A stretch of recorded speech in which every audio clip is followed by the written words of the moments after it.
Okay. So men work hard for their money and they want to see it.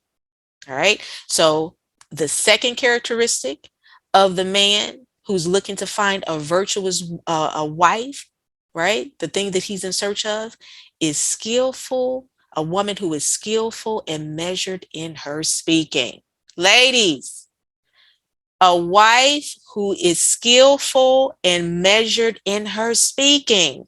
Proverbs 31 and 26 says, when she opens her mouth, I'm sorry, not when, it says she opens her mouth in skillful and godly wisdom, and her tongue is the law of kindness, giving counsel and instruction, right? Colossians 4 and 6 says that your speech should always be gracious and seasoned with salt, so that you know how to answer anyone you speak to. That's the Amplified as well.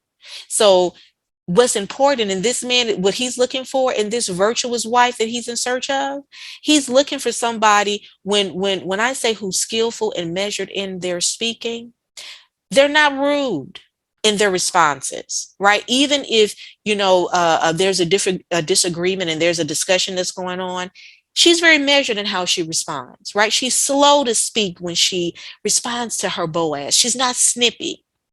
She's not degrading in her responses and her words and her comebacks, right? She's not giving him a piece of her mind. She knows sometimes even how to be respectfully silent. And I share the story about when I was unmarried, right? And just and I don't even know like where this makeup in me came from, but I was very cruel with my words. I was not necessarily like a physical fighter, but I would fight with my words, right? And so I would, identify the most insecure thing that I knew about you. I would, like I said before, resurrect a mother out the grave. I would just fight dirty, and I would go so low that it was just like, I mean, cruel of cruels. And so, because I knew that about myself, and just as I begin to prepare myself for marriage, I remember one day I was having a conversation with the Lord, and I was really praying because my goal, I came to a point where I wanted to be a good gift that God would present to the husband that He had for me, right? My Boaz.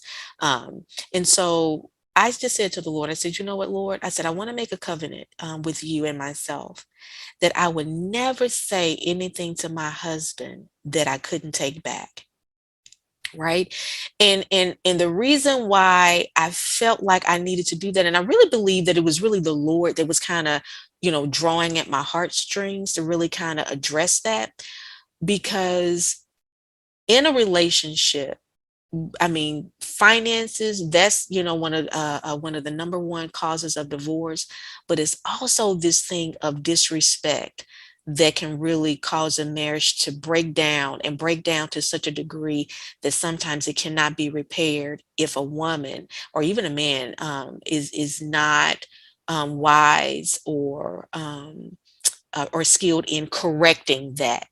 And so I came in a covenant with God. I made that covenant not to do that.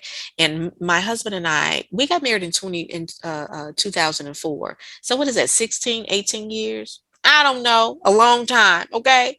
So from that time until now, I have never, to my knowledge, and my husband, and sometimes when I'm teaching and this point comes up, I'll remember to ask, like, hey, I've said that. Is this true?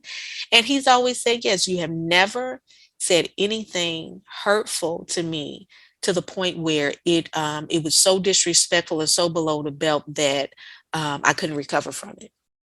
Because what we have to understand is this, that saying years ago, sticks and stones may break my bones, but words will never hurt me. That's a lie. It's a bold-faced lie.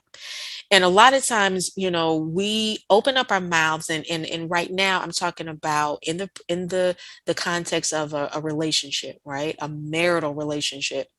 You can open up your mouth and say something, and even when you say I'm sorry, it still does not take away the wound that you have inflicted in somebody. And really, to even prove that point, just think about something that somebody said to you years ago that you possibly could still be dealing with to this day.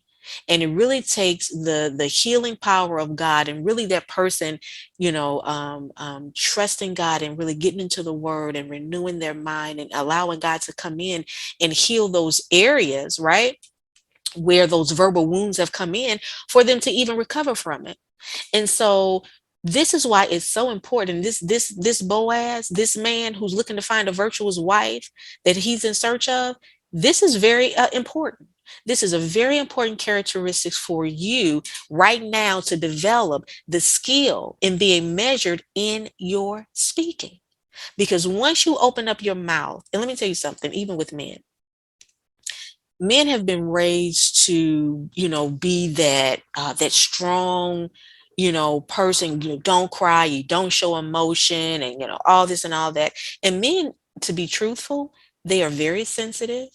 They wound easily, whether they tell you or not, or really show it or not. It is a fact. And so this is a skill that every woman, whether you're currently married, for sure, if you're currently married, for sure, if you desire to be married, develop the skill of measuring your speech, being skillful and measured in your speak. Because I can tell you right now, the words that you loose out of your mouth can make or break your marriage, or it can sow and build up your marriage and make it great. Okay. Number three, the third characteristic, the last characteristic that I want to highlight tonight is he's looking for a virtuous woman, this wife that he's in pursuit of, right? This Boaz that we're waiting for, or the Boaz, if you're married, that you currently have.